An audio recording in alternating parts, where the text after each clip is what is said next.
हाय, मैं विकास आज सबको स्वागत करता हूँ ग्रेविटी चैनल में। और आज हमारा क्लास है मेटल और नॉन मेटल। तो इसमें देखेंगे मेटल चैप्टर में ही है मेटल और नॉन मेटल, अर्थात मेटल क्या है, नॉन मेटल क्या है, इसके बारे में हम विस्तृत व्याख्या करेंगे और उसके बारे में विस्तृत जानकारी देंगे, स्लाइड के द्वारा बताऊंगा। तो शुरू करते हैं स्लाइड। सबसे पहला क्वेश्चन हमारा धातु क्या है। तो इसके बारे में हम आपको बता देना चाह रहे हैं धातु है क्या। यानी आप 7वीं 8वीं क्लास में पढ़े थे कि वैसी तत्व जिनको ठोकने पर पीटने पर टन टन झन झन की आवाज आती है, जो चमकीला होता है, जो ऊष्मा और विद्युत का सुचालक होता है, वो क्या कहलाता है, धातु कहलाता है।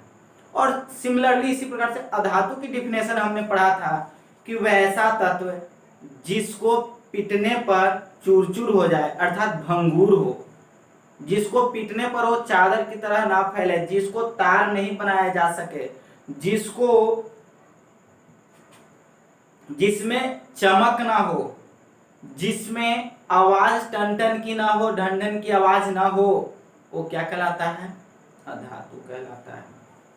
और इसी से एक रिलेटेड और होता है, मैं बता दे रहा हूं उसको भी, उपधातु, जिसको अंग्रेजी में मेटालॉइड्स कहते हैं। क्या कहते हैं, मेटालॉइड्स। ये क्या होते हैं, कुछ गुण धातु का रखता है और कुछ अधातु का रखता है, उसको क्या कहते हैं, उपधातु कहते हैं। जैसे आप बायोलॉजी में एक पॉइंट पढ़े होंगे, वायरस, विषाणु, ना तो उसे सजीव की श्रेणी में रखा गया है, ना ही उसे निर्जीव की श्रेणी में रखा गया है। उसी प्रकार से हमारा यहाँ उपधातु होता है, ना तो धातु होता है ना अधातु होता है, बीचों बीच की कड़ी होता है, वो क्या कहलाता है, उपधातु कहलाता है। तो देखिए हम यहाँ स्लाइड में आपको बताए हैं धातु क्या है। आप थोड़ा स्टैंडर्ड क्लास में पहुंच गए हैं, 10वीं क्लास में पहुंच गए हैं, सेंटअप हो गए हैं, तो आपके लिए डिफिनेशन सटीक थोड़ी सी मैं मेहनत करके लाया हूँ। धातुएं वे तत्व होती हैं जो इलेक्ट्रॉन खोकर धन आयन बनाती हैं। क्या बनाती हैं, धन आयन। धन आयन कैसे बनाएंगी, क्योंकि इलेक्ट्रॉन में निगेटिव होता है, और जब हम इलेक्ट्रॉन निगेटिव हम अपने अंदर से निकालेंगे तो हम क्या होंगे, पॉजिटिव होंगे। वही बात है, अपना ऋण आयन क्या करता है, इलेक्ट्रॉन को त्यागता है। जैसे लिखा है इलेक्ट्रॉन खोकर धनात्मक आयन बनाते हैं। जब इलेक्ट्रॉन का लॉस करेगा, इलेक्ट्रॉन दान देगा, तो क्या करेगा, ये धन आयन बनाएगा। और उस प्रकार से धातु के बाह्यतम कोश में समांतर कितने इलेक्ट्रॉन पाए जाते हैं, तो आपको 1 मिलेंगे, 2, 3, ये आपको क्या मिलते हैं, धातु के आउटर सेल में पाए जाते हैं। जैसे आप इस प्रकार से देखे होंगे, गोल गोल 3 स्लाइड 3 या 4 होते हैं, तो उसमें आपको क्या मिलेगा कि 3 4 जैसे KLM सेल मिलते हैं। 4 सेल पढ़े होंगे कि धातु, जैसे आप इलेक्ट्रॉन की स्ट्रक्चर में पढ़े थे 4 सेल, K में 2 इलेक्ट्रॉन, L M N, इस प्रकार से सेल की संरचना होती है। तो लिख रहा है कि बाह्यतम कोश, यानी कोश का मतलब क्या है कि बाहरी सेल में सामान्यतः 1 2 या 3 इलेक्ट्रॉन होते हैं। ये क्या कहलाते हैं, धातु कहलाते हैं। और शेष तो आपके पास है कि धातुएं चमकीली होती हैं, ठोस होती हैं, विद्युत और ऊष्मा के क्या होती हैं, सुचालक होती हैं। और आपके डिस्प्ले यहाँ दिखा रहा है, डिस्प्ले पर है, आप यहाँ से भी नोट कर सकते हैं। और ऑलरेडी मैं आपको बता भी दिया, समझा भी दिया। सिमिलरली अधातु क्या है, इसको इंग्लिश में हम नॉन मेटल कहते हैं। क्या कहते हैं, नॉन मेटल कहते हैं। तो ये भी होते हैं अधातु, वे तत्व होते हैं जो इलेक्ट्रॉन ग्रहण करते हैं।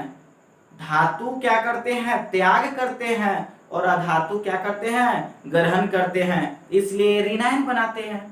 धातु धन आयन बनाते हैं, लेकिन ये क्या करते हैं, त्याग करते हैं, और इलेक्ट्रॉन ये क्या कर रहे हैं, ग्रहण कर रहे हैं, तो क्या बनाते हैं, ऋण आयन बनाती हैं, ऋणात्मक आयन बनाती हैं। और इनकी आउटर ऑर्बिट में बाह्यतम सेल में 5 6 7 8 इलेक्ट्रॉन पाए जाते हैं।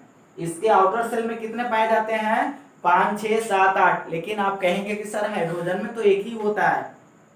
तो मैं बताता चलूं, हाइड्रोजन एक स्पेशल केस बनता है, अपवाद में आता है, इसलिए उसको सभी तत्व, एक चीज और मैं बता रहा हूं, हाइड्रोजन की बात आई है तो, कि सभी तत्व ऑक्टेट पूरा करते हैं, अर्थात अपने आउटर ऑर्बिट में 8 इलेक्ट्रॉन रखना पसंद करते हैं। कितना इलेक्ट्रॉन? 8 इलेक्ट्रॉन। लेकिन हाइड्रोजन और हीलियम एक ऐसा हीरो है जो 2 इलेक्ट्रॉन रखकर अपनी डुएट पूरा करता है। सभी तत्व हमारा ऑक्टेट पूरा करते हैं, लेकिन हमारा ये हाइड्रोजन और हीलियम डुएट पूरा करता है, अपनी आउटर ऑर्बिट में 2 इलेक्ट्रॉन रखते हैं। वही है, केवल हाइड्रोजन तथा हीलियम को छोड़कर अधातु, ठोस, द्रव और गैस तीनों अवस्था में होते हैं। ठीक है, यह समान उष्मा और विद्युत के क्या होते हैं? चालक होते हैं, जो कि ऑलरेडी हम आपको बता चुके हैं। अगला हमारा खनिज क्या है, जिसको क्या कहते हैं? मिनरल्स कहते हैं। खनिज क्या है? तो खनिज के बारे में मैं बताता चलूं कि पृथ्वी से जो भी तत्व पाए जाते हैं, यौगिक पाए जाते हैं, जिसमें कुछ धातु पाए जाते हैं, अधातु पाए जाते हैं, उसके साथ अन्य पदार्थ भी पाए जाते हैं, वो क्या कहलाते हैं? खनिज कहलाते हैं। और इससे एक रिलेटेड एक और वर्ड आता है अयस्क। इससे एक रिलेटेड कौन आता है? अयस्क। तो ओर्स, अयस्क का इंग्लिश होता है ओर्स। इसमें क्या होता है? इसमें यह होता है कि हमारा ये खनिज की तरह होता है, लेकिन इसमें कम खर्च होता है। अयस्क में हमारा कम खर्च में धातु की प्राप्ति हो जाती है। डिस्प्लेड है, देख सकते हैं खनिज क्या है, अयस्क क्या है, जो कि हम आपको बता दिए हैं। एक चीज और इसमें मैं बताता चलूं कि इसमें कम खर्च में, और मैं बताता चलूं इसमें अयस्क वह खनिज होते हैं जिनसे धातु का निष्कर्षण लाभप्रद होता है, जिसमें धातु की अधिक मात्रा होती है। अयस्क में क्या होती है? धातु की अधिक मात्रा होती है। और इसमें एक स्पेशल केस बनता है कि सभी अयस्क खनिज होती हैं। क्या होते हैं? सभी अयस्क खनिज होती हैं, परंतु सभी खनिज अयस्क नहीं होते हैं। ये हमारा लिखा हुआ है। और खनिज वह खनिज जो सस्ते से सस्ते विधि में किसी तत्व को प्राप्त करते हैं, और वह तत्व क्या कहलाता है? अयस्क कहलाता है। तो अगला स्लाइड में देखेंगे गैंग। देखिए, इसके बारे में मैं थोड़ी विस्तृत बता देता हूं, गैंग होता क्या है। जैसे हम कोई भी खनिज या अयस्क में पाए जाने वाले जो अशुद्धियां होती हैं, जैसे मिट्टी, रेत, ऑक्साइड, यदि हमारा गैंग में एल्युमिनियम भी हो सकता है, जैसे मुझे कॉपर की आवश्यकता है, कॉपर उसमें ज्यादा है और उसमें अशुद्धि के रूप में एल्युमिनियम भी तो हो सकता है, लोहा भी हो सकता है, सोना भी हो सकता है। यानी जो कम मात्रा में पाया जाता है वो क्या होता है? अशुद्धि के रूप में पाया जाता है, और उसी को हम क्या कहते हैं? गैंग कहते हैं। डिफिनेशन बहुत सिंपली लिखा हूं कि पृथ्वी से प्राप्त हुआ खनिज या अयस्क जिसमें पाई जाने वाली कई अशुद्धियां, जैसे होता है मिट्टी, रेत आदि होते हैं, जिन्हें क्या कहते हैं? गैंग कहते हैं। ये डिफिनेशन बहुत सिंपली लिखा हुआ है। अगला एक और टॉपिक है धातु कर्म, जिसको अंग्रेजी में मेटालर्जी कहते हैं। क्या कहते हैं? मेटालर्जी कहते हैं। धातु कर्म क्या है? अर्थात अयस्क से धातु प्राप्त करने में जो भी प्रक्रिया होती है, जो भी प्रोसेस होता है, उसको क्या कहते हैं? धातु कर्म कहते हैं। डिफिनेशन में लिखे हैं, हम आपको लिखवाए हैं कि अयस्क से धातु का निष्कर्षण करने तथा धातु प्राप्त करने की प्रक्रिया धातु या धातु कर्म कहते हैं। ये हमारा डिफिनेशन है। ये आपको वो सिंपली लिखा हुआ। अगला है निस्तापन। एक चीज है निस्तापन और एक होता है भर्जन। दो चीज होती है, निस्तापन और भर्जन। तो देखिए निस्तापन क्या होता है? कार्बोनेट अयस्क को वायु की अनुपस्थिति में होता है। ये क्रिया क्या होता है? वायु की अनुपस्थिति में अयस्क को गर्म करके ऑक्साइड में परिवर्तित किया जाता है, जिसको क्या कहते हैं? निस्तापन कहते हैं। क्या कहते हैं? निस्तापन। लेकिन एक और मैं टॉपिक अभी जस्ट आपको बताया था कि भर्जन। दो एक दूसरे के रिलेटेड होते हैं, एक दूसरे के उल्टा होते हैं। तो भर्जन में देखते हैं, इसमें देखते हैं कि कार्बोनेट अयस्क का होता है वायु की अनुपस्थिति में, लेकिन इसमें सल्फाइड अयस्क को वायु की उपस्थिति में, एक चीज बात याद करने जो होती है कि यहाँ देखेंगे वायु की अनुपस्थिति होती है, लेकिन फ्रेंड्स इसमें देखेंगे कि वायु की उपस्थिति, यहाँ absence ऑफ एयर, यहाँ presence ऑफ एयर। एक चीज याद करने वाली है कि यहाँ कार्बोनेट अयस्क होता है, यहाँ सल्फाइड अयस्क होता है। आपको बार बार एक क्वेश्चन एग्जाम में भी पूछा जाता है कि निस्तापन और वर्जन में क्या अंतर है, तो इसको आप डिफाइन कर सकते हैं, बहुत सिंपली डिफाइन कर सकते हैं कि निस्तापन कार्बोनेट अयस्क को वायु की अनुपस्थिति में अयस्क को गर्म करके ऑक्साइड में परिवर्तित करना क्या कहलाता है, निस्तापन कहलाता है। इसी प्रकार से वर्जन के लिए डिफाइन करेंगे, सल्फाइड अयस्कों को वायु की उपस्थिति में गर्म करके ऑक्साइड में परिवर्तित करना क्या कहलाता है, वर्जन कहलाता है। ये बहुत ही इंपॉर्टेंट है, बीबीआई क्वेश्चन है, इसको आप लिख लेंगे, नोट कर लेंगे। अगला एक और टॉपिक, बहुत ही मजेदार टॉपिक है, सांद्रण क्या है। क्या है? सांद्रण। सांद्रण मतलब होता क्या है, जो भी हमारा अयस्क होता है उससे धातु हम कैसे प्राप्त करते हैं, कैसे उसमें से अशुद्धि हटाते हैं, कैसे स्लैग हटाते हैं, कैसे गैंग हटाते हैं, और कैसे हम धातु प्राप्त करते हैं, उसको क्या कहते हैं, अयस्कों का समुद्रीकरण या सांद्रण। यहाँ थोड़ी आप एक और रिक्वेस्ट मैं करता चलूं कि इसमें कहीं कहीं कुछ अशुद्धियां हो रही हैं, थोड़ा मैं जल्दी स्लाइड बना रहा हूं इसलिए थोड़ा लिखने में अशुद्धियां हो रही है, तो मैं आपको बताना चाहूंगा कि ये सांद्रण है। सांद्रण लिखा हुआ है लेकिन इसका मतलब क्या है, सांद्रण से है। आप सांद्रण कंसीडर करेंगे फ्रेंड्स, क्योंकि थोड़ा लिखने में हमें जल्दी में थोड़ा दिक्कत हो रहा है, और मैं फर्स्ट आप लोग का कोरोना महामारी के चलते ऑनलाइन क्लास दे रहा हूँ, प्रेजेंटेशन के माध्यम से दे रहा हूँ, इसलिए थोड़ी दिक्कत आ रही है, तो उसको आप कंसीडर करेंगे। तो इसका डिफिनेशन मैं बताता चलूं कि अयस्कों से अवांछनीय अशुद्धियों को दूर करने की प्रक्रिया अयस्कों का समृद्धीकरण या सांद्रण कहते हैं। बहुत ही सरल डिफिनेशन है दोस्त, बहुत ही सिंपल, आप इसको चुटकी में याद कर सकते हैं।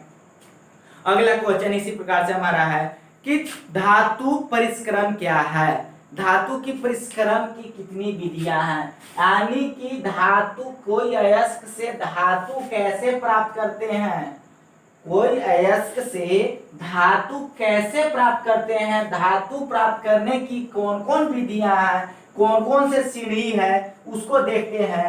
तो देखना है यहाँ कि अशुद्ध धातुओं को शुद्ध करना, अशुद्ध धातुओं को शुद्ध करना क्या कहलाता है, धातु परिष्करण कहलाता है। बहुत ही सिंपल और बहुत ही सरल और सटीक है कि अशुद्ध धातुओं को शुद्ध करना धातु की परिष्करण कहलाता है। और धातु की परिष्करण की निम्न विधियां हैं, पहला है हाथ से चुनकर, दूसरा है गुरुत्व, तीसरा है फेन पलवन विधि, और अगला है चुंबकीय विधि और निच्छालन विधि, जिसको लीचिंग कहते हैं।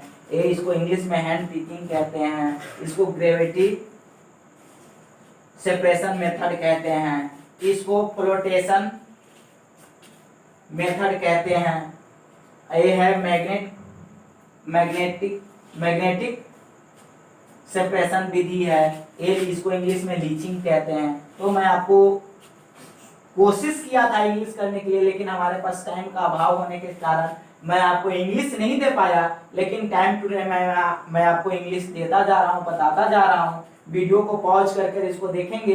अगला क्वेश्चन है हमारा धातु का संक्षारण। तो इसमें संक्षारण के पिछले वीडियो में भी बताया था कि संक्षारण क्या है, यानी कोई भी पदार्थ को बर्बाद होना, उसको संक्षारण कहते हैं। जैसे धातु में संक्षारण क्या होता है, लोहा, बहुत ही आप देखे होंगे सभी के यहाँ होगा लोहा। तो आप फूले में लोहा को लगा दीजिए, रख दीजिए, पानी में रख दीजिए, तो आपको टाइम टू टाइम क्या होता जाएगा, वो बर्बाद हो जाएगा, कुछ दिन में ही वो क्या होगा, खराब होकर बर्बाद हो जाएगा।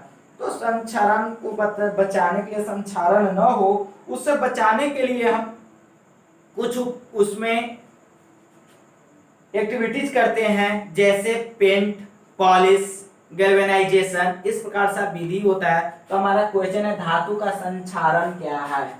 तो संक्षारण में देखेंगे धातु का संक्षारण धातु के क्षय होने की एक धीमी प्रक्रिया है। क्या होता है, मैं बार बार आप लोग से एक रिक्वेस्ट कर रहा हूँ कि थोड़ी टाइपिंग एरर है तो उसको राइट कंसीडर करेंगे और उसको गलत ढंग से बिहेव नहीं करेंगे, गलत नहीं समझेंगे कि सर तो आधा से ज़्यादा गलत लिखे हैं। कुछ हो सकता है हमसे मिसअंडरस्टैंडिंग हुई है, टाइपिंग एरर हो रहा है, तो उसको राइट कंसीडर करेंगे। हमारा कोशिश है कि आपको सही से सही करें, लेकिन अभी जब वीडियो के टाइम पे वो सही नहीं हो सकता है तो आपको मैं बताता चल रहा हूँ, आप उसको सही कंसीडर करेंगे। रिक्वेस्ट है आप लोग से। देखेंगे कि धातु का संचारण, धातु का क्षय होने की धीमी प्रक्रिया है। ये कोई तेज प्रक्रिया नहीं होती है, धीमी प्रक्रिया होती है जो अपने आसपास वायु की उपस्थिति से, नमी से, प्रदूषक से, पोल्यूशन से, प्रदूषक का मतलब है पोल्यूशन से क्रिया करके अपने ऊपर एक धातु की ऑक्साइड की परत बना लेता है। अपने ऊपर एक धातु ऑक्साइड, जो धातु का होता है उसका ऑक्साइड की परत बना लेता है और जिससे धातु धीरे धीरे क्षय होने लगता है। क्षय का मतलब यहाँ है बर्बाद होना। क्षय का मतलब क्या है? बर्बाद होना। हम आपको बताए थे संक्षारण का मतलब, संक्षारण का मतलब ही होता है खराब, बर्बाद होना, तो वही है क्षय होने लगता है, यही धातु का संक्षारण कहलाता है। जैसे एग्जाम्पल में दिया हुआ है लोहे में जंग लगना, जैसे लोहे में जंग लगना, तो कहेंगे कि सर सिर्फ लोहा में ही जंग लगता है क्या? नहीं, जंग तो सब चीज में लगता है। पिछले क्वेश्चन में मैं बता दे रहा हूँ।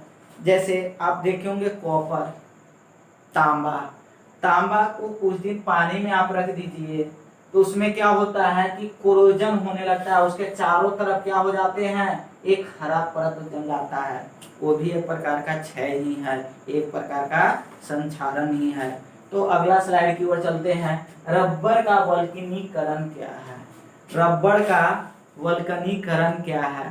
तो इसका डिफिनेशन हम चलते हैं कि रबर के वल्कनीकरण में सल्फर का यूज किया जाता है। किसका प्रयोग करते हैं? सल्फर। आप पढ़े होंगे सल्फर। सल्फर एक प्रकार का क्या है? धातु है कि अधातु? नहीं पता? सल्फर हमारा अधातु है। याद करेंगे, जैसे हम आपको एक ट्रिक भी दिए थे 1 से 30 तक याद करने के लिए, किस ट्रिक द्वारा याद करते हैं? तो और इसका मैं एक चीज और मैं बता रहा हूँ कि पीडीएफ में इस चैप्टर का कुछ इंपॉर्टेंट क्वेश्चन मैं पीडीएफ में आपको डाल दूंगा, डिस्क्रिप्शन बॉक्स से ले लीजिएगा। तो इसमें देखेंगे कि प्राकृतिक रबड़ को सल्फर के साथ गर्म करने की प्रक्रिया रबड़ का वल्कनीकरण कहते हैं। ऐसा उनके गुणों में सुधार करने के लिए किया जाता है। ये क्वेश्चन आप करेंगे कि सर रबड़ का वल्कनीकरण क्यों करते हैं, उसको यूं ही क्यों नहीं छोड़ देते हैं? तो उसमें जैसे दोस्त कुछ अशुद्धियां होती हैं, कुछ उसमें त्रुटि होती है, उसके गुण को थोड़ा अपने अनुसार चेंज करने के लिए उसमें सल्फर के साथ संयोग कराया जाता है, सल्फर के साथ वल्कनीकरण कराया जाता है ताकि उसके गुण में सुधार हो। ये भी है। तो अगला क्वेश्चन है आघात वर्धनीयता तथा कर्णीयता का क्या प्रभाव है? ये बहुत ही इंपॉर्टेंट है। आघात वर्धनीयता में बता दे रहा हूँ क्या होता है। आघात वर्धनीयता और तन्यता। आघात वर्धनीयता धातु का बहुत ही इंपॉर्टेंट गुण है और बहुत ही महत्वपूर्ण है कि जिससे चादर के रूप में फैलाया जा सके। आघात वर्धनीयता में क्या होता है? धातु का वह गुण जिसको जिससे पीटकर चादर की तरफ फैलाया जा सके। जैसे आप लोहे का चादर देखे होंगे, चादरा कहते हैं जिसको। एल्युमिनियम का भी स्लेट देखे होंगे, चादर देखे होंगे। सोना का भी चादरा देखे होंगे। तो कहे कि सर सोना के तो नहीं देखते हैं। सोनार के पास देखे होंगे इतना इतना चौड़ा चौड़ा कटिंग रहता है, जैसे कहते हैं सोना का सूप बनाने में उसका प्रयोग किया जाता है और सारे कुछ प्रोडक्ट बनाने में उसका प्रयोग किया जाता है, तो उसका चादर होता है। तो देखिए आघात वर्धनीयता वह गुण है जिसके कारण हथौड़े से पीटकर पतली चादर बनाई जा सके। इसमें देखिए कि धातु का वह गुण जिनसे उनको हथौड़ों से पीट कर पतली चादरें बनाई जा सकती हैं, धातु के इस गुण को ही आघात वर्धनीयता कहते हैं। जैसे सोना और चांदी सबसे अधिक आघात वर्धनीय होते हैं। कौन? सोना और चांदी बहुत ही अधिक आघात वर्धनीय होते हैं। उसका बहुत ही पतला पतला तार फॉइल्स बनाया जाता है, जिसको क्या कहते हैं? चादरा को फॉइल्स के मतलब रखा जाता है। उससे बहुत ही पतला पतला फॉइल्स बनाए जाते हैं, चादर बनाए जाते हैं। तो अगला हमारा पॉइंट था तन्यता। इसकी अभी पिछले स्लाइड में जिक्र किए कि तन्यता और अघातवर्धनीयता क्या है। तो तन्यता के बारे में पढ़ेंगे कि धातु का वह गुण जिससे खींचकर पतली तार बनाया जा सके, पतली तार यानी पतला तार बनाया जा सके, जिसको पीट कर घींच कर पतली पतली तार बनाया जा सके, उसको क्या कहते हैं, धातु को तन्यता कहते हैं। इस गुण को क्या कहते हैं, धातु का तन्यता कहते हैं। देखिए अगला क्वेश्चन आता है मिश्र धातु क्या है। मिश्र धातु, इसका मतलब ही है कि इसमें दो तीन धातु मिक्स होंगे।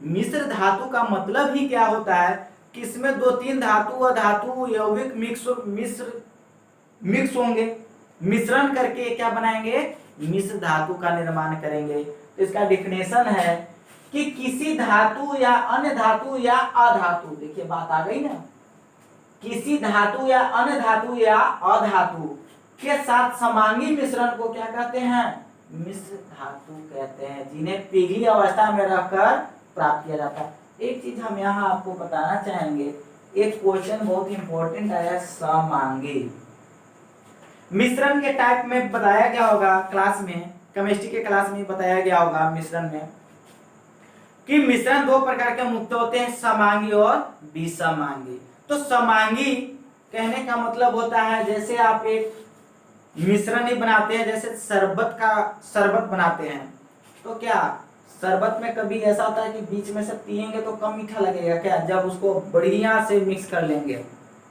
तो उसका हर जगह टेस्ट एक जैसा होता है। और लेकिन आप खिचड़ी देखे होंगे, खिचड़ी जानते हैं ना, चावल दाल ये सब का मिक्स बहुत सारे उसमें वैरायटी डालकर बनाते हैं, उसको क्या कहते हैं, खिचड़ी। तो खिचड़ी के बारे में आप पढ़ेंगे और उसके बारे में बताएंगे। तो खिचड़ी का कहीं यदि निकालेंगे एक चम्मच कहीं से, तो उसमें कहीं ज्यादा चावल होगा तो दाल कम होगा, कहीं दाल ज्यादा होगा तो चावल कम होगा, कहीं कुछ और अधिक होगा तो कहीं कम होगा। इस प्रकार से वहां से विषमांग होता है। तो उसको, उस मिश्रण को क्या कहते हैं, विषमांग कहते हैं। और समांगी होता है कि कहीं से भी एक उठा लें तो समांग होगा, उसमें सभी तत्व जो जितना धातु होगा उतना अधातु होगा, वो क्या होता है, समांगी मिश्रण होता है। तो देखिए यहाँ धातु के संक्षारण रोकने की दो विधियां को कह रहा है। क्या कह रहा है, धातु के संक्षारण रोकने की मुख्य दो विधियां को लिखें। तो पहला विधि तो हम जानते हैं कि ग्रीस लगाकर करेंगे, तेल लगाकर करेंगे। और दूसरा विधि क्या होता है, गैल्वेनाइजेशन करके उस पे एसिड लेपन द्वारा करेंगे। तो यहाँ देखिए पहला रोधी विधि, दूसरा उत्सर्ग विधि। तो देखिए इसमें लिखा हुआ वायु तथा धातु के बीच रोधी का परत लगाकर, रोधी का मतलब क्या होता है कि उसके प्रतिरोध में, विरोध में। जैसे हम एक लोहे का चदरा है, उसके ऊपर हम तेल लगा दिए, वार्निश लगा दिए और कोई पेंट कर दिए, तो क्या हुआ, उसका रोधी कर दिए, वायु उस पे नहीं जाएगा तो उसका रोध हो गया ना, अवरोध उत्पन्न हो रहा है ना, इसलिए उसको रोधी विधि कहा जाता है। संक्षारण, धातु का संक्षारण रोका जा सकता है यह पेंट, वार्निश या टीन या कॉपर, क्रोमियम, निकेल की विद्युत लेपन द्वारा करके किया जाता है। और उत्सर्ग विधि में क्या होता है कि इस विधि में जिंक की परत से उस तत्व को ढककर क्या किया जाता है, संक्षारण को रोका जाता है। और इस विधि को, इस प्रक्रिया को गैल्वेनीकरण कहते हैं या सदलेपन कहते हैं।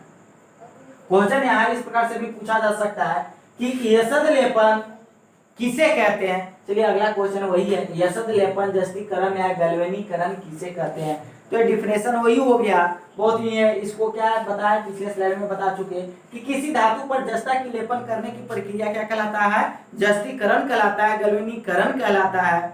तो इस बार से अगला क्वेश्चन की ओर चलते हैं। अयस्क को समृद्धिकरण यानी अयस्क के सांद्रण करने की विधि का वर्णन करना है। किसका वर्णन करना है, अयस्क को सांद्रण करने की विधि का वर्णन करना है। तो हम एक विधि छोड़ दिए हैं स्लाइड में, जानबूझकर छोड़े हैं क्योंकि हमारा बहुत बड़ा स्लाइड बन जाता, बहुत लंबा क्लास हो जाता। इसके लिए उसको शॉर्ट करने के लिए मैं यहाँ छोड़ दिया हूँ, हाथ से चुनकर। आपको याद होगा बहुत पहले स्लाइड में आया था अयस्क को समृद्धिकरण करने का वर्णन, तो वहां बताए थे हाथ से चुनकर। तो हाथ से चुनकर क्या होता है, जैसे आप चावल में कंकड़ चुनते हैं, दाल से कंकड़ चुनते हैं, तो चावल को ही चुनते हैं, उसमें पाए जाने वाले अशुद्धि को चुनते हैं तो यहाँ भी अयस्क को पीस लिया जाता है और उसको समृद्धिकरण, सांद्रण, समृद्धि का मतलब सांद्रण करने के लिए, उसको तत्व प्राप्त करने के लिए, धातु प्राप्त करने के लिए एक विधि होता है हाथ से चुनकर, उसमें क्या खेल पुआल जो भी होता है अनवांछनीय पदार्थ उसको वहां से चुनकर हटा दिया जाता है, वो हाथ से चुनकर विधि हुआ। और एक विधि है गुरुत्व पृथक्करण विधि। इसमें क्या होता है, एक स्लाइड होता है, एक इस प्रकार का रेक होता है, अगला स्लाइड में देखेंगे क्या है, कैसा पिक्चर है। देखिए इसमें बहुत ही अच्छा कोई पिक्चर बनाया हुआ है, मेहनत करके बनाया हुआ है। एक अयस्क जल हुआ, यहाँ जो हम पीसे हैं, सांद्रण किए हैं, पीस लिए हाथ से चुनकर, जो भी आपके उसके अशुद्धियां था उसको निकाल दिया। अब इसको गुरुत्व पृथक्करण विधि द्वारा हम यहाँ दिखा रहे हैं, देखिए लिखा भी है गुरुत्व पृथक्करण विधि। तो कैसे होता है, एक स्लाइड की ऐसे ले लेते हैं, एक तिरछा स्लाइड लेते हैं स्लोप में, और उसमें क्या करते हैं, टाइम टू टाइम मेड़ बना देते हैं, उससे क्या करते हैं, रोकड़ बना देते हैं। देखिए आपको दिख रहा होगा पिक्चर में रोकड़ है, और यहाँ से अयस्क जल का मिक्स करके इसमें स्लाइड में हम यहाँ छोड़ते हैं, धीरे धीरे छोड़ते हैं। और ये हमारा टेबल क्या होता है, जो भी होता है टेबल का प्लेट कह सकते हैं, कंपन करता है, क्या करता है, वाइब्रेशन करता है। तो वाइब्रेशन करने के चलते इसके अंदर जो भी भारी होगा, जो भी भारी तत्व होगा, एलिमेंट होगा, धातु होगा, वो इसके मेड़ में क्या होंगे, धीरे धीरे फंसते जाएंगे, जो कि आपको पिक्चर में दिख भी रहा है। और जो अवशेष होंगे, अशुद्धियां होगा, वो क्या हो जाएगा, नीचे ड्रेन हो जाएगा। ये हमारा पहला विधि है। तो इसको पहले स्लाइड में देखेंगे क्या उसका डिफिनेशन क्या था, पिछले स्लाइड में देखेंगे तो हमारा डिफिनेशन है। इसको वीडियो को पॉज करके आप लिख सकते हैं और देख सकते हैं कि गुरुत्व पृथक्करण विधि, इस विधि का उपयोग ऑक्साइड अयस्क को समृद्ध यानी सांद्रण करने के लिए किया जाता है। गैंग कण समानता अयस्क कणों की अपेक्षा हल्के होते हैं। इसमें क्या बताया गया कि जो अशुद्धियां होगा, जो अयस्क के कण होगा, जो धातु के कण होगा, उससे क्या होते हैं, हल्के होते हैं। और इस प्रक्रम में संचालित एवं बारीक पिसे हुए अयस्क को जल धारक द्वारा धुलाई करते हैं, जिसके फलस्वरूप हमें हल्के गैंग कण जल धारा के साथ बहने के उपरांत भारी अयस्क के कण प्राप्त हो जाते हैं।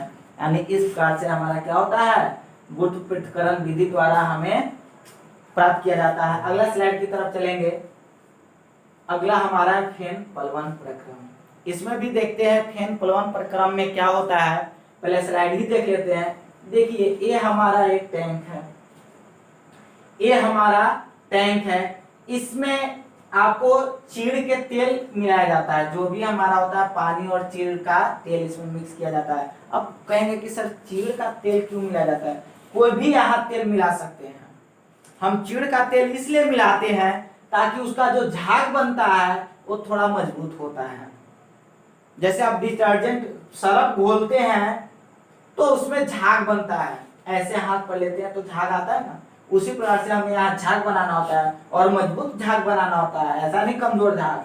तो चीड़ का, यहाँ क्लियर नहीं दिख रहा है, चीड़ का तेल लिखा हुआ है, चीड़ का तेल मिलाया हुआ है और जल होता है और अयस्क भी होते हैं, जो सांद्रित अयस्क किए हैं वो इसको इसमें डालते हैं और ऊपर से हवा का प्रेशर देते हैं। इसमें हवा का प्रेशर देते हैं तो जैसे ही इसमें पानी में, जैसे आप एक पाइप के द्वारा फूकिएगा, देखिएगा सिंपल डिफिनेशन आपको बता रहे हैं कि जब एक बकेट लीजिए, उसमें कुछ सरफ घोल दीजिए और पाइप के द्वारा उसमें फूकिए, क्या कीजिए, पाइप के द्वारा फूकिए उसमें, तो क्या होता है, बुलबुला बनता है। क्या बनता है, बुलबुला बनता है। और ये बुलबुला क्या होता है, धीरे धीरे धीरे धीरे ऊपर की ओर आता है और इसमें जो हमारा अयस्क होता है वो सल्फाइड अयस्क। इस विधि द्वारा कौन सा अयस्क को सांद्रित किया जाता है, सल्फाइड अयस्क का। सबको अलग अलग विधियां होती हैं। तो इस विधि द्वारा, फेन प्लवन विधि द्वारा सल्फाइड अयस्क का सांद्रण किया जाता है। और इसके पहले मैं दूसरे अयस्क के बारे में बताया था। तो फेन प्लवन विधि में क्या होता है कि यह विधि विशेष रूप से कॉपर, जिंक एवं लेड के सल्फाइड अयस्कों के गैंग से पृथक्करण के लिए उपयोग किया जाता है। किसके किसके, कॉपर, जिंक और लेड। लेड मीन्स सीसा के अयस्कों को गैंग से अलग करने के लिए किया जाता है।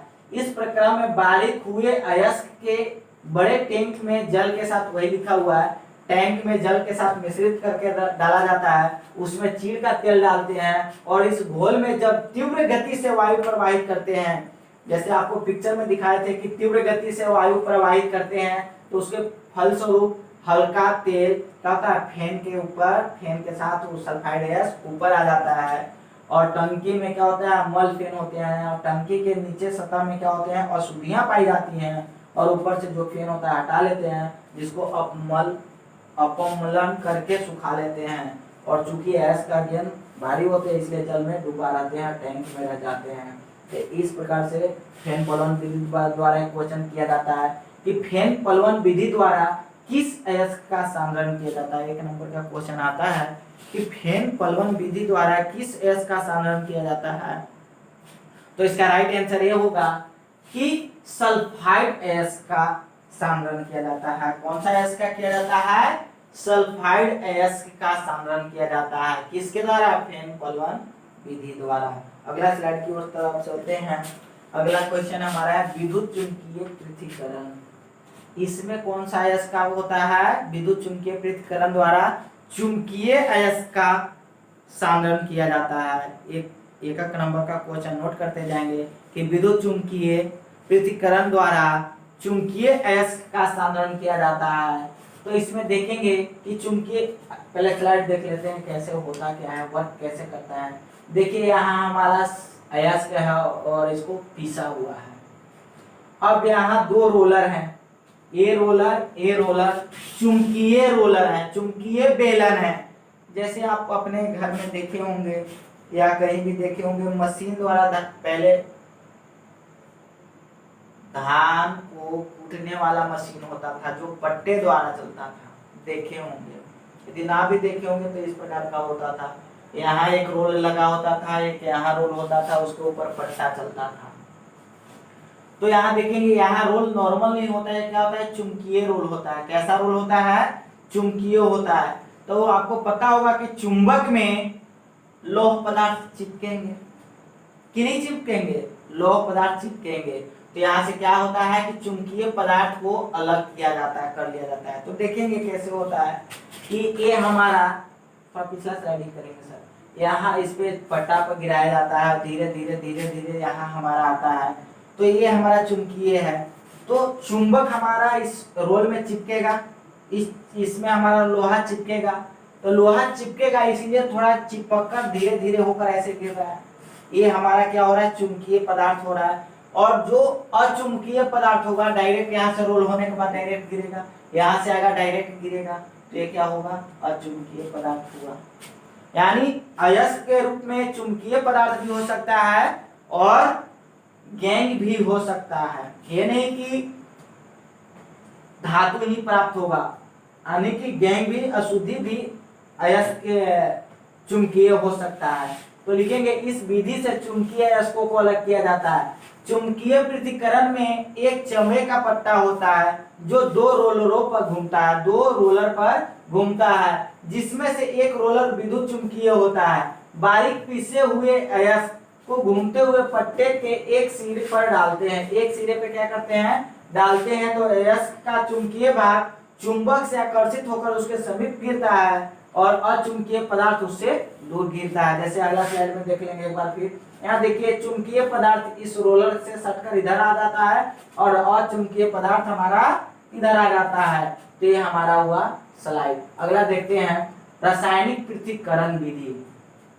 ये भी हमारा धातु को शुद्धिकरण में एक अहम भूमिका निभाता है, एक अहम रोल निभाता है। वो रोल क्या है, रासायनिक पृथक्करण। वो सब हम साधन करने के बाद उसमें कुछ अशुद्धियां रह जाती हैं, तो उसको कौन सी विधि द्वारा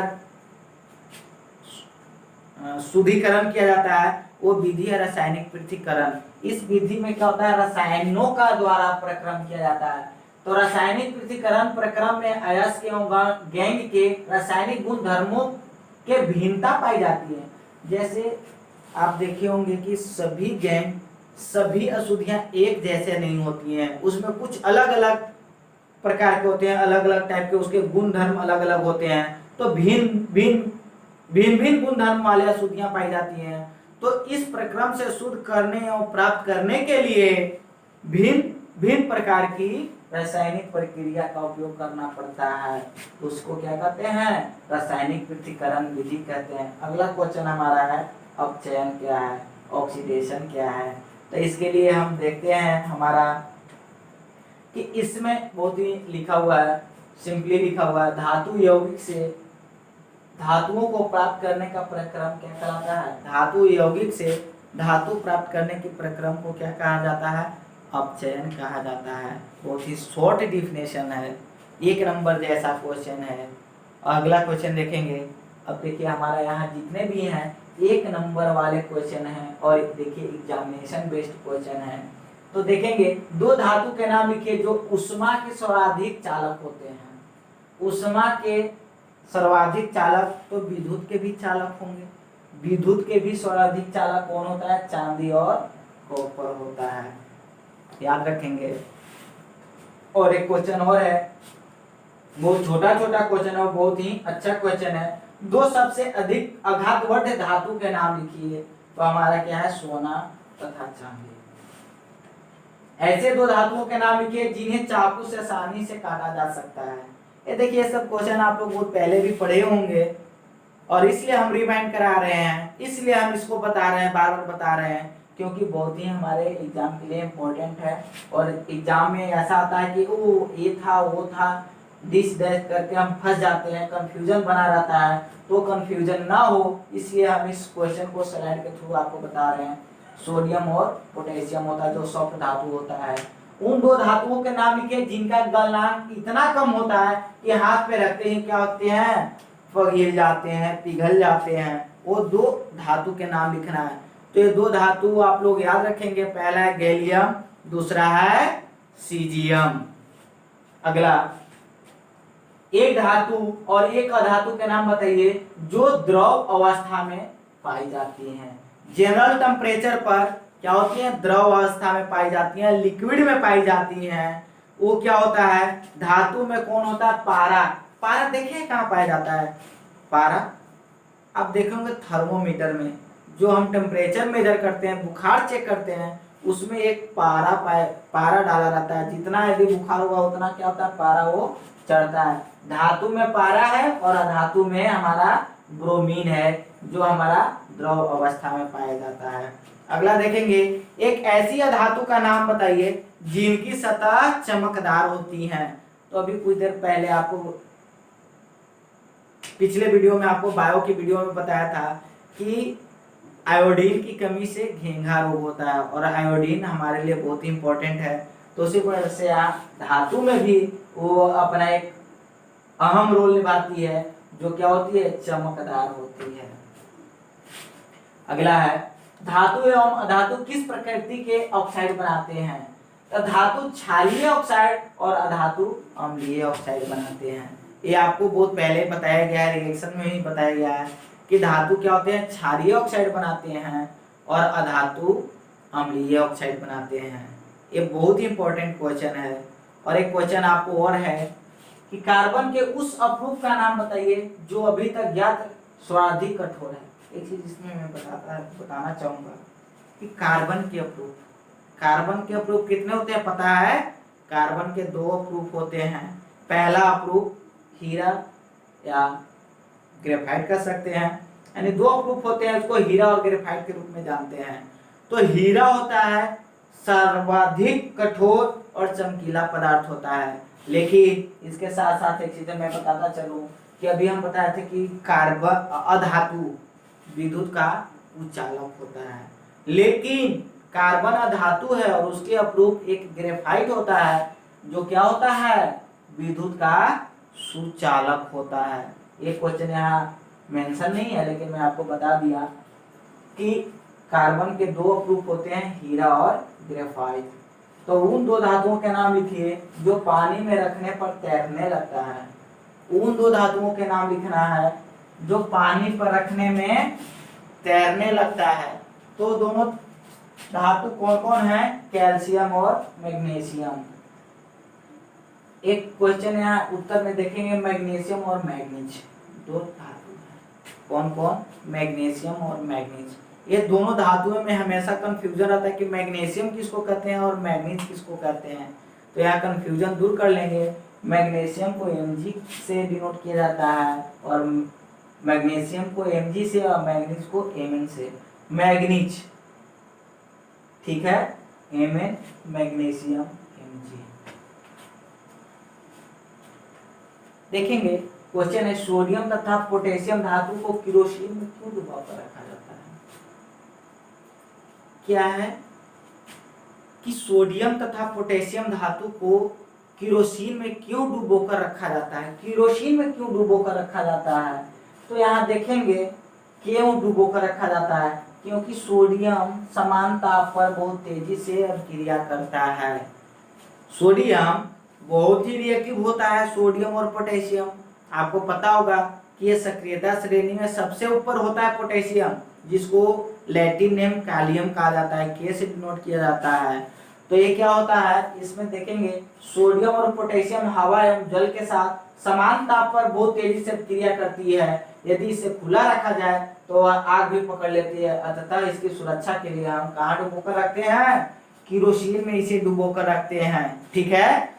तो देखेंगे स्लाइड पे, मैग्नीशियम धातु को जब हवा में जलती है तो उसकी लौ कैसी होती है?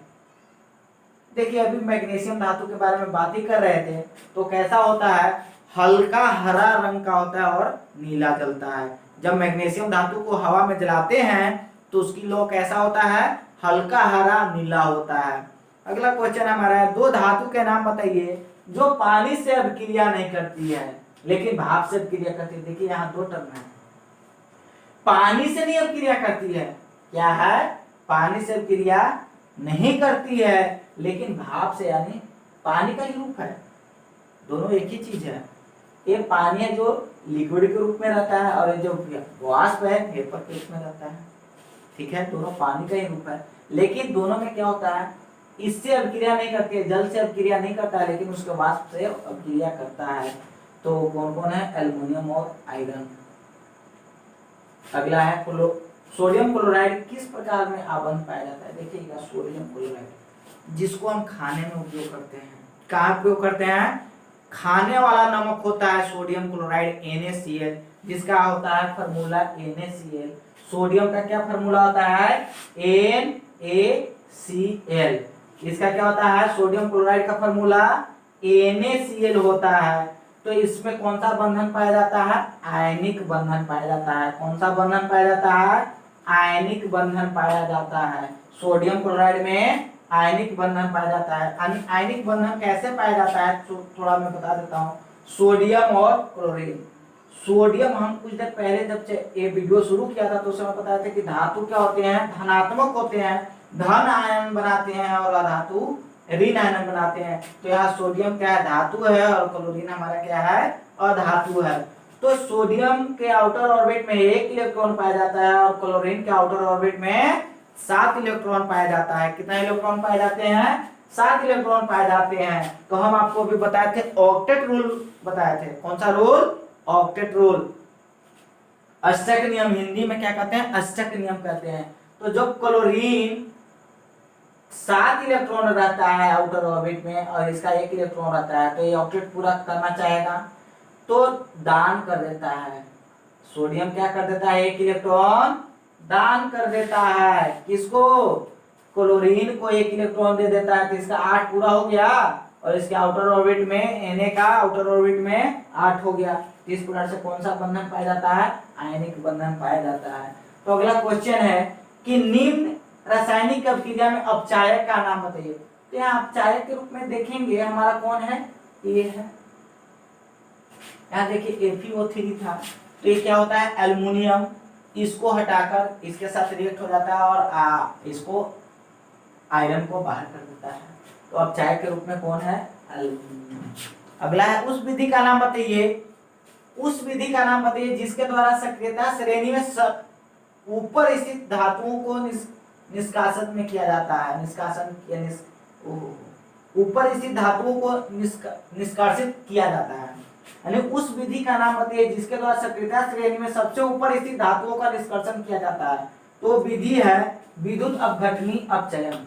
उस विधि का क्या नाम है? विद्युत अपघटनी अपचयन नाम है। उस मेथड है, इसलिए इसमें हम ज्यादा कुछ नहीं बता पाएंगे क्योंकि विधि होता है, मेथड है। तो अगला है धातु के निष्कर्षण में समानता उपयोग में लाए जाने वाले सस्ते अपचायक के नाम लिखिए। तो देखिए सबसे सस्ता प्रकृति में बहुत कम पाए जाने वाला कार्बन चीज है, कार्बन है, अधातु है, लेकिन बहुत ही इंपॉर्टेंट रोल वो देता है। हमारे जीवन को जीवित रखने के लिए कार्बन की अहम भूमिका होता है। हम जो कुछ भी करते हैं, जो कुछ भी हमारे यूजेस का होता है उसमें कार्बन पाया जाता है। यहाँ तक हम जो खाते हैं उसमें भी कार्बन होता है। आप जैसे एग्जांपल में दाल में ले सकते हैं कार्बन, जो सरसों तेल लेते हैं उसमें कार्बन पाया जाता है। यानी कार्बन की उपस्थिति प्रकृति में है तो कम, 0.33 कुछ ऐसा है या 0.003 है, सॉरी 0.003 या 004 इस प्रकार से आता है। प्रकृति में बहुत कम है लेकिन इसका रोल अहम है, ये इसके बगैर हम कुछ कर नहीं सकते, यानी कि बहुत ही सस्ता होता है। अगला है विद्युत अपघटनी परिष्करण में अशुद्ध धातु से बनी इलेक्ट्रोड कौन सी होती है तथा शुद्ध धातु से बनी इलेक्ट्रॉन कौन सी होती है। तो इसमें बहुत ही सिंपल है कि अशुद्ध धातु से बनी इलेक्ट्रोड एनोड होता है और शुद्ध धातु की बनी इलेक्ट्रोड कैथोड होता है। यानी अशुद्ध धातु से जो इलेक्ट्रोड बनता है उसका क्या नाम है, एनोड। हाईलाइट में किया हूं, देख सकते हैं कि अशुद्ध यानी इम्प्योर मेटल एनोड का होता है और प्योर मेटल कैथोड का होता है।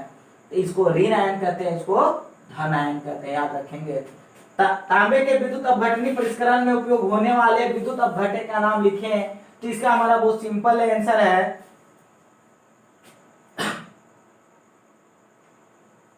अम्लीकृत कॉपर सल्फेट का विलयन। इसका कौन सा आंसर है, अम्लीकृत कॉपर सल्फेट का विलयन, ये हमारा आंसर है। अमलगम किसे कहते हैं, बहुत ही इंपॉर्टेंट क्वेश्चन कि देखेंगे इसको अमलगम किसके कहते हैं। यदि कोई एक धातु पारद है तो उसके मिश्र धातु को क्या कहते हैं, अमलगम कहते हैं।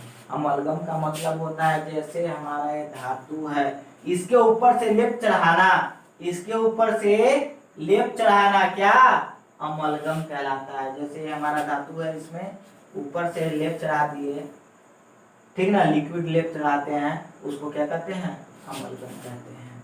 क्वेश्चन है लोहे से स्टील कैसे प्राप्त करते हैं। तो एक चीज याद रखेंगे, स्टील में कभी जंग नहीं लगता लेकिन लोहे में लगता है। इसलिए लगता है क्योंकि वो हवा से, पानी से, गर्म पानी से, ठंडा पानी से क्या होता है, रिएक्शन करता है। लेकिन स्टील में कोई जंग नहीं लगता क्योंकि उसको हार्ड करने के लिए उसमें क्या मिलाया जाता है, कार्बन मिलाया जाता है, क्रोमियम मिलाया जाता है, निकेल मिलाया जाता है और इसमें कभी जंग नहीं लगता है। तो देखेंगे लिखा है लोहे से स्टेनलेस स्टील कैसे प्राप्त करते हैं। तो लोहे के साथ निकेल एवं क्रोमियम मिलाने पर हमें स्टेनलेस स्टील प्राप्त होती है और इसकी कठोरता बढ़ाने के लिए, कठोर करने के लिए कार्बन मिलाया जाता है। मिश्र धातु किसे कहते हैं, शायद फिर से क्वेश्चन रिपीट हो गया। दो या दो से अधिक धातुओं को समांगी मिश्रण मिश्र धातु कहलाता है, जैसे स्टेनलेस स्टील, कांसा, पीतल, सोल्डर। अब देखिए अभी तांबे सब सोल्डर की बात की है तो उससे रिलेटेड क्वेश्चन हमारा है कि तांबा और जस्ते बने एक मिश्र धातु के नाम लिखें। तांबा और जस्ते, तांबा Cu, जस्ता Zn से बने पदार्थ क्या कहलाते हैं, पीतल कहलाते हैं। कौन सा मिश्र धातु होता है, पीतल होता है। तांबा और जस्ते से मिलने से पीतल बनता है। उस प्रकार से तांबे और टीन के मिलने से कांसा बनता है। क्या बनता है, तांबे और टीन को मिलने से कांसा बनता है। और सीसा टीन के मिलने से सोल्डर बनता है। सोल्डर क्या होता है मैं बताऊं। सोल्डर, आप किसी वायर को, किसी दो वायर को जोड़ने के लिए, कोई किट से जोड़ने के लिए एक सोल्डरिंग मशीन होता है, देखे होंगे, गर्म करके या इलेक्ट्रिक से भी चलता है। तो उसको जोड़ने के लिए जो मिश्र धातु का उपयोग होता है उसको क्या कहते हैं, सोल्डर। इसको टांका के नाम से भी जानते हैं। किसके नाम से, टांका के नाम से भी जानते हैं। कभी कभी सोल्डर ना देकर टांका दे दे तो आप कंफ्यूज नहीं होइएगा। अगला क्वेश्चन है सोल्डर का उपयोग लिखें। सोल्डर देखिए वही है, अभी यहाँ देखिए लिखा हुआ है कि इसको क्या कहते हैं, इसका उपयोग विद्युत तारों पर परस्पर वेल्डिंग करने के लिए किया जाता है। हम अभी जस्ट बताए थे, क्या बताया कि सोल्डर का उपयोग कहाँ होता है, क्या यूज होता है, तो उसको दो वायरों को जोड़ने में, कोई सर्किट से जोड़ने में इसका प्रयोग किया जाता है। किसका? सोल्डर का। तो यहाँ लिखा है कि इसका उपयोग विद्युत तारों को परस्पर वेल्डिंग करने में किया जाता है। एक क्वेश्चन बहुत इंपॉर्टेंट है कि शुद्ध सोने का उपयोग आभूषण बनाने में क्यों नहीं किया जाता है? शुद्ध सोने का उपयोग क्यों नहीं किया जाता है? क्यों नहीं किया जाता? क्योंकि वह इतना नर्म होता है और उसको माप, शुद्धता की माप कैरेट में की जाती है। एक चीज ध्यान में रखने वाली बात है कि सोने की शुद्धता की माप किसमें की जाती है? कैरेट में की जाती है। और एक बिल्कुल 100% प्योर सोना 24 कैरेट का होता है। कितना कैरेट का होता है? 24 कैरेट का होता है। लेकिन शुद्ध सोने का कभी कोई आभूषण नहीं बनता। उसका सिक्का बनाया जा सकता है लेकिन आभूषण नहीं बनाया जा सकता। क्यों नहीं? क्योंकि बहुत नर्म होता है और शुद्ध सोने का आभूषण में नहीं बनाया जा सकता। वही लिखा हुआ है। शुद्ध सोने को आभूषण बनाने योग्य कैसे बनाते हैं? तो एक चीज इसमें याद करने वाली बात है कि शुद्ध सोने को आभूषण बनाने में क्या किया जाता है कि यदि शुद्ध सोना का बनाना है तो उसमें थोड़ी ना थोड़ी अशुद्धियां मिलाई जाती हैं। कुछ उसमें दूसरे चीज का, अशुद्धि का मतलब क्या? कार्बन मिलाएंगे? नहीं, अशुद्धि के रूप में किसका मिलाया जाता है? तांबा मिलाया जाता है। आप जानते भी होंगे कि उसमें 22 कैरेट का कभी सुने होंगे कि 18 कैरेट का है, 20 कैरेट का है। तो आप परसेंटेज निकाल सकते हैं, एक एक नियम के मैथ से निकाल सकते हैं कि 24 कैरेट है तो 100%, 24 कैरेट तो 100%, तो 1 कैरेट में कितना परसेंट होगा? तो 22 कैरेट में कितना होगा? 20 कैरेट में सोना कितना होगा? और 18 कैरेट में सोना कितना होगा? तो कभी कभी सोनार दुकान पे देखे होंगे कि यहाँ हमारे यहाँ 22 कैरेट सोने की आभूषण मिलते हैं। तो 22 कैरेट मतलब लगभग उसका होता है कि 75% सोना वो देगा। 75 या निकाल लीजिएगा, एग्जैक्ट हमें ध्यान में नहीं आ रहा, हो सकता है मे भी डिफरेंस हो, 80 हो। तो शुद्ध सोने का आभूषण बनाने का योग कैसे बनाया जाता है कि शुद्ध सोने में 2% क्या, देखिए लिखा हुआ है, तांबे मिलाया जाता है। क्या मिलाया जाता है? तांबा मिलाया जाता है और उसको कठोर बनाया जाता है क्योंकि शुद्ध सोना आभूषण बनाने योग नहीं होता है। क्यों? क्योंकि वो बहुत नर्म होता है। अगला स्लाइड की ओर देखेंगे। देखिए क्वेश्चन है कि विद्युत अपघटनी परिष्करण के दौरान एनोड के नीचे निक्षेपित अविलयशील अशुद्धियों का नाम लिखना है। तो क्या होता है? उसका नाम है एनोड पंख। जो अविलय अशुद्धि होता है जो एनोड के नीचे बैठ जाता है, एनोड जो इलेक्ट्रोड होता है उसके नीचे बैठ जाता है, उसको क्या कहते हैं? एनोड पंख। पंख का मतलब क्या कहते हैं? कचरा, कीचड़ जिसको कहते हैं। क्या कहते हैं? कीचड़। तो देखिए 1 नंबर वाला हमारा सब क्वेश्चन था। अभी 2 नंबर वाला, ये भी एग्जामिनेशन बेस्ड क्वेश्चन है, इंपॉर्टेंट क्वेश्चन है, उसको देखेंगे। पहले में एल्युमिनियम के यश को कार्बन द्वारा अपचयित करके एल्युमिनियम क्यों नहीं प्राप्त किया जा सकता? तो इसका आंसर है एल्युमिनियम क्योंकि सक्रियता श्रेणी में उच्च है, जबकि सक्रियता श्रेणी के मध्य में आने वाले धातु के यशकों का कार्बन द्वारा अपचयित करके धातु प्राप्त किया जाता है। अब क्या है क्वेश्चन हमारा था सक्रियता श्रेणी के मध्य में आने वाला, थोड़ा एरर हो जा रहा है। अगला स्लाइड कीजिएगा सर। देखिए सक्रियता श्रेणी के मध्य में आने वाला धातु के यश को निष्कर्षण कैसे करते हैं? तो देखिए सक्रियता श्रेणी के मध्य में आने वाले धातु के अयस्कों का कार्बन द्वारा अपचयित करके धातु प्राप्त किया जाता है। यानी इसमें कह सकते हैं कि कब कार्बन का अपचयन उसमें होता है? जब सक्रियता श्रेणी का धातु मध्य में होता है। सक्रियता श्रेणी हम आपको बताएंगे कि सबसे टॉप पे कौन होता है? पोटेशियम होता है, उसके बाद सोडियम होता है, और सबसे नीचे हमारा क्या होता है? सोना, जिसको एऊ कहते हैं, औरम कहते हैं। तो अगला क्वेश्चन है सक्रियता श्रेणी में नीचे आने वाले धातु को अयस्कों का निष्कर्षण कैसे करते हैं?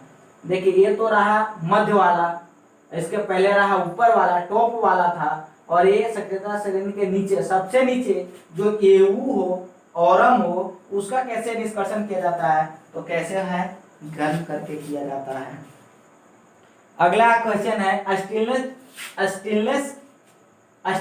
स्टील के 2 उपयोग लिखिए, 2 गुण लिखना है, और इसको कार्बन क्यों मिलाया जाता है? तो गुण होता है क्योंकि उसे कठोर बनाने के लिए किया जाता है और उसमें जंग नहीं लगता है। यही 2 हमारा गुण था। और क्वेश्चन है कार्बन क्यों मिलाया जाता है? तो कार्बन मिलाने से अत्यधिक कठोर हो जाता है। क्या होता है? कार्बन इसलिए मिलाया जाता है कि वो तो कठोर है ही, उसको और कठोर बनाने के लिए कार्बन का इस्तेमाल किया जाता है।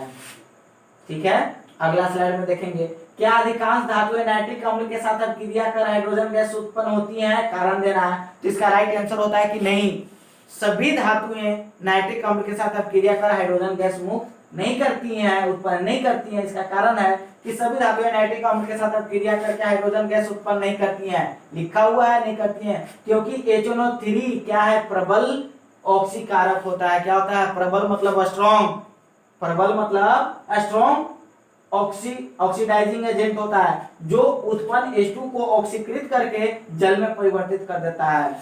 जो वहां हाइड्रोजन गैस होता निकलता है, लेकिन वहां जो ऑक्सीकृत करके उसको किस में परिवर्तित कर देता है? जल में परिवर्तित कर देता है, और स्वयं नाइट्रोजन किसी ऑक्साइड में अपचयित हो जाता है। और क्या होता है? वो खुद अपचयित हो जाता है। तो क्वेश्चन है, ये ऑब्जेक्टिव क्वेश्चन है, 2 नंबर वाला देखेंगे। कह रहा है कि तत्व ए ऑक्सीजन के साथ अभिक्रिया करने पर ऑक्साइड बनाता है, जिसका पानी विलयन लाल लिटमस को नीला कर देता है। तो वह तत्व ये धातु है या अधातु? तो एक चीज ध्यान में रखने वाली बात है कि जब धातु, ध्यान रखने वाली बात क्या है कि धातु लाल लिटमस पथ को नीला करने में यानी वो क्षारीय होता है, और धातु के ऑक्साइड प्रकृति क्षारीय होते हैं। एक चीज याद रखेंगे कि धातु के ऑक्साइड क्या होते हैं? क्षारीय होते हैं, और अधातु के ऑक्साइड अम्लीय होते हैं। तो अब यहाँ क्वेश्चन क्या कह रहा है कि यहाँ देखेंगे क्वेश्चन है, जिसका पानी में विलयन लाल लिटमस पत्र को क्या कर देता है? विलयन लाल लिटमस पत्र को नीला कर देता है। कैसा कर देता है? लाल को नीला कर देता है। तो लाल को नीला कब करेगा? जब वो क्षारीय होगा। आप पढ़े होंगे अम्ल और क्षार के गुण में कि हम बताए थे कि जब लाल लिटमस पत्र को नीला करना मतलब वो क्षार है, और ये क्षार किसमें, क्षारकीय गुण किसमें पाया जाता है? किसके ऑक्साइड में? तो धातु के ऑक्साइड में पाया जाता है। तो इसका राइट आंसर क्या होगा? कि धातु होगा। अगला क्वेश्चन है, आयनिक यौगिक ठोस एवं कठोर क्यों होते हैं? आयनिक यौगिक ठोस एवं कठोर क्यों होते हैं?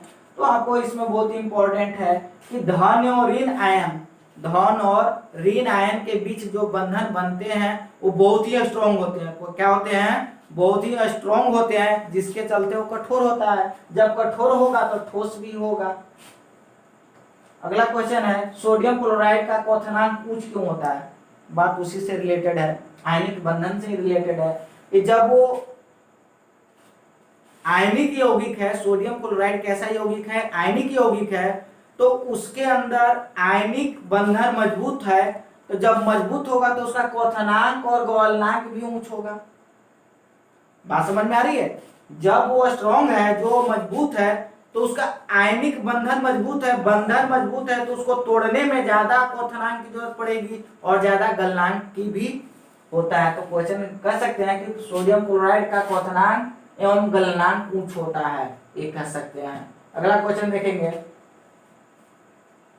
चलिए देखिए इसी से रिलेटेड ये भी क्वेश्चन है, आयनिक यौगिकों का गलनांक क्यों उच्च होता है? अभी हम बताए क्वथनांक और गलनांक उच्च होता है। क्यों?